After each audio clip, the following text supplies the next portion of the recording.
Welcome to the first episode of the DigiBUILD podcast, in this case dedicated to the Federated and enriched data lake. My name is Susana Martin. I am the head of the Energy Efficiency Division in Cardiff, and I'm here together with Jose, my colleague Jose, that is the project manager in Cardiff and also leader of this Federated and enriched data lake. Hello. Hello, everyone. Okay, so before starting with a lot of details about the data lake, we can start defining what is a data lake. So what is a federated data lake, Jose? So this is a good question because indeed a data lake is something that is decentralized in order to store information and decentralized data architecture where we can access and query across multiple distributed data sources. And we don't need this centralization of data. This means that we can have data in different locations, but combined together in order to allow organization or any system to contribute with data, to store data in a shared environment. And even though with this, we can maintain the control and the ownership of the data without any problem. This federated data lake contains data marts in terms of business domains, because we can harmonize all this data in order to have different business entities or business domains or pillars, then summarizing the data for our context. So this is one of the key advantages. And some features of this data lake could be, as I mentioned before, the distributed architecture, where we have one single data source, but distributed in different storage systems. One of the advantages as well is the common interface, where we will have just one single access point in order to access all the data. This means it's an abstraction layer to the developers, to the users, to a third-party services or whoever is going to access the data. And last but not least, the interoperability, because we assure the compatibility with multiple data formats and systems. Okay, so even counting on this common data repository, let's say, where we have all this information, what could be the purpose of this federated data lake, in this case, in the context of the DigiBUILD project? Well, there are several purposes within DigiBUILD, but mainly in our case is to support the creation of data-driven services and digital twins with high-quality data. This means having different data sources combined together in order to provide useful information for a digital twin ecosystem, for a building service that could contribute to high quality prediction tools or this kind of systems. With this digital twin ecosystem, we can integrate different heterogeneous data from multiple domains, as I mentioned before, thanks to the federation of the data lake. Like, for instance, building management system, IoT, BIM, energy systems, but in different domains as well, like smart readiness indicator, thermal energy, electricity, etc. But also supporting interoperability. That was one of the key features that I mentioned before about federated data lake, because we are integrating different data formats using ontologies and data models that can combine the dynamic and static data in order to provide enriched data to the services and data tools, as I mentioned, without forgetting the security and privacy, because this is something important, and GDPR is one of the key regulations that we have in Europe. So we need to assure this privacy across stakeholders like building owners, service providers, etc. And we will have this backbone for artificial intelligence analytics, because artificial intelligence relies on data, but which kind of data quality that we have. So in this sense, within the smart building domain, we can assure that our artificial intelligence analytics and digital twins are having the same data quality, are relying on the same data, and they are using the enriched data in this purpose. Okay. So regarding the use of these data lakes in the building domain, why this building domain or the building stock can benefit from these smarter data lakes? Well, we should start thinking about what is the current state of the art in this practice. Basically, at the moment, we work in silos. So data is in buildings is trapped in silos. This means we have isolated systems without interoperability between them. Any system, sometimes the systems are not talking to other systems. Like for instance, a building management system with the BIM. This is a clear example of static and dynamic data that is not combined. We have usually building management systems with HVAC data, energy meters, or different electricity consumption, but usually we have different vendors, different manufacturers with different sensors, and we don't have this data harmonized. In this sense, these two key questions, that the silo approach and the interoperability, is something that one data lake can solve. And as I mentioned before, adding also static information like BIM models or external information, like it could be climate services for a different climate forecast services available on the website, but other information like inspection logs or different information that is contextual to the building. This approach in silos have three main problems. First of all, inefficiency, because as you can imagine, we have the data, but it cannot be shared. Yeah. So this data is not shared, is not reused. So the applications needs to harmonize all this data. So a data lake, a federated data lake, is able to combine all this data and provide a single backbone to the services. Of course, limited insights, because if we don't have the full data, we don't have the full stock of data, the static data, the enrichment of data, you cannot prepare correlation of the data. So probably, for instance, a clear example about HVAC performance systems with occupancy. So sometimes we open the window and the HVAC system is still working. So if we have the data integrated in a common data lake, we can solve this challenge as well. And as I mentioned before, the vendor locking. We have different manufacturers, different vendors with different protocols, with different systems, and they need to talk each other. Thanks to the data lake, we abstract this part to the end user, then combining the data from different vendors from different locations, and creating this backbone for a single way of sharing data. Then this data lake connects these silos. We don't need to force any kind of data to be moved to be adapted or whatever. So because at the end, the data lake will combine all this information in an holistic way to enable this artificial intelligence, these services, these digital twins, in order to provide performance, comfort, and energy use patterns in order to correlate the data.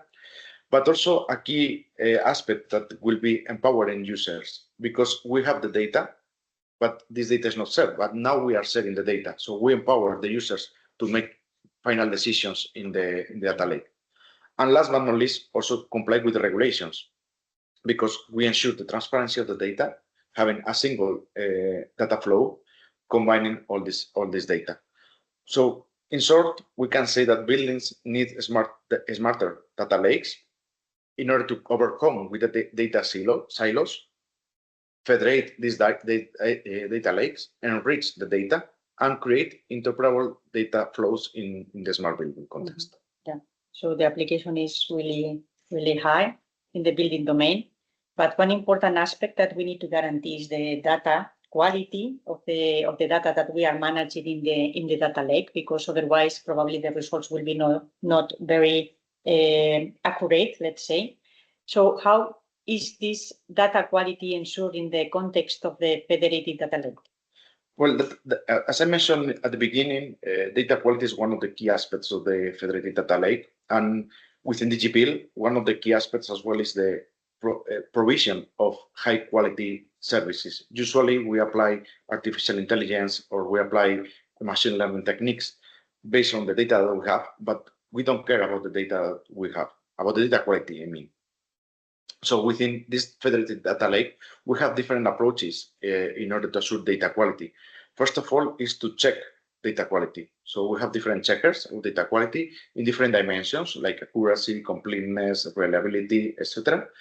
And having these different dimensions in our data lake, we are able to determine which quality of data we are using to create these services. But not only this, we are also correcting the data when the quality is not enough. So providing mechanisms to interpolate the data, then improving completeness, reliability, accuracy, and consistency of the data. This means assuring the services are using data quality or the results of these services, we can rely or we can trust on them because we have good quality of data. But not only this, we have also enrichment based on metadata and semantic enrichment based on DigiBUILD ontologies that probably you can listen in the episode number 2 that will be focused on the ontologies, and we will provide this contextual meaning. So it's not just a time series with high quality, but also enriched and also providing different semantic and contextual information to the data.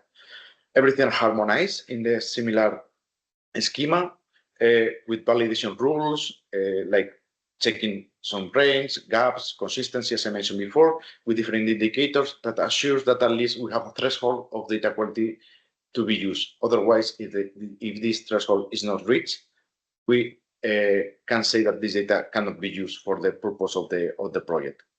But as I mentioned before, we are correcting this data to assure the data can be used.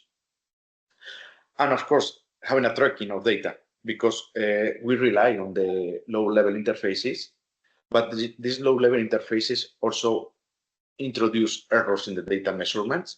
So we have this tracking from three levels of data. First of all, we have the low-level drivers in order to collect the data, where we detect enough initial stage the data quality. A second stage that is in the transmission of data, because we can have some information that is missed in the transmission or corrupted. The database itself, how the data is being stored, and how we can correct the data.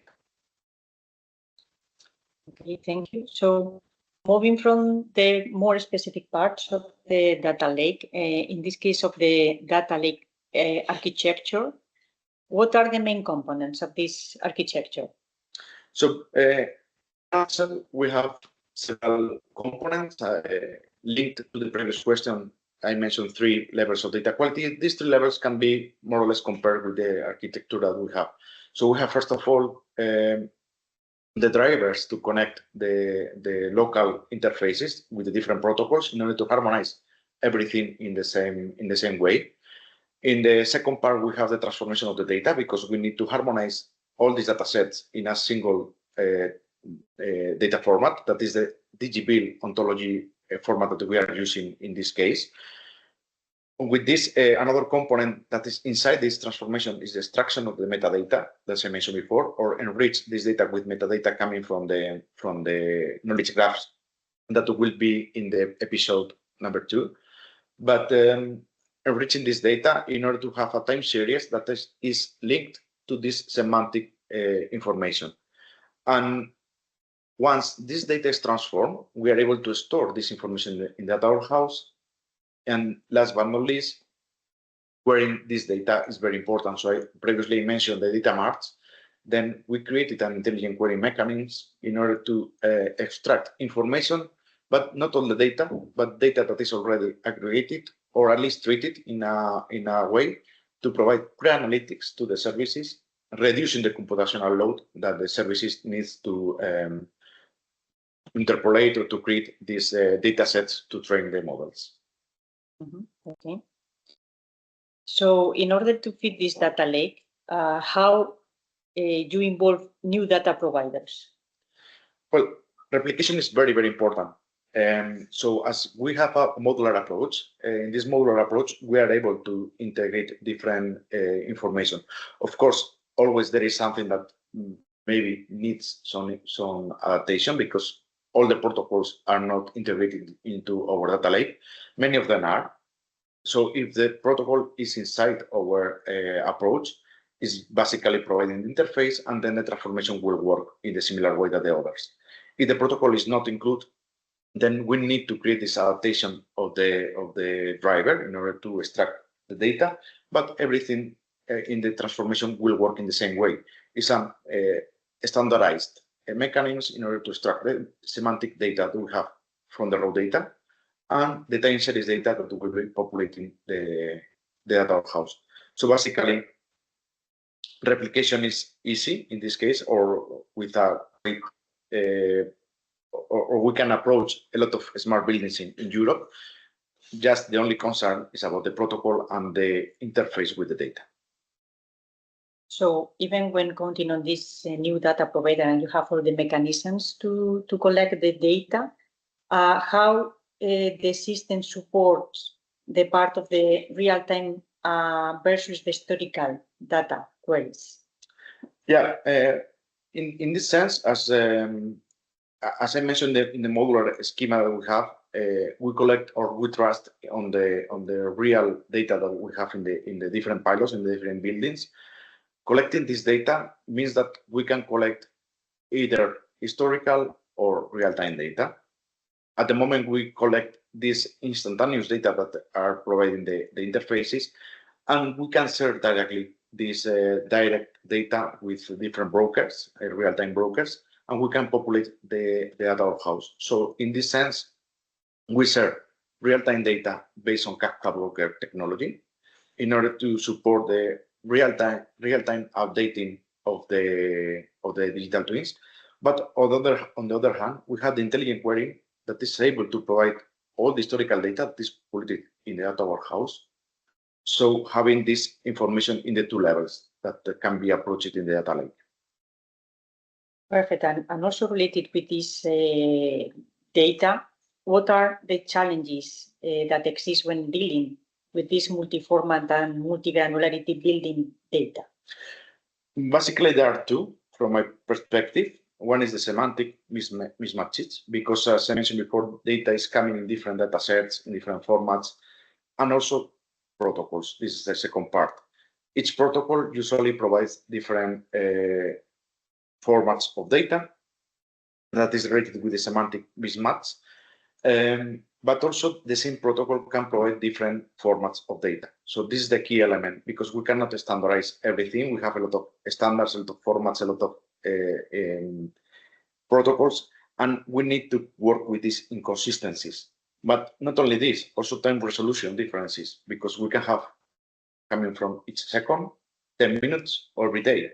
So this timing is also very important, and in fact is one of our dimensions in the data quality, timeliness, that we can we extract the period of time when the data is updated in order to inform also the end user and provide this contextual information. And as I mentioned before, lack of standardized metadata, because in DigiBUILD we have a dedicated time to provide an ontology that can integrate this metadata, but we are trying to standardize this metadata, but there is no consensus in the scientific community about this, how to represent this metadata. So DigiBUILD is going beyond this step and providing this standardized metadata. So basically, DigiBUILD addresses these challenges using different ontologies, combining them in a DigiBUILD ontology, data normalization pipelines based on our ETLs, extraction, transformation, and loading of data via the technology that we have applied, and the data quality in order to validate the data that we are populating. Thank you very much, Jose. I think that we have learned a lot about the federated and enriched data lake in DigiBUILD, and we are looking forward for the second episode of this podcast. Thank you, Jose. Thank you very much.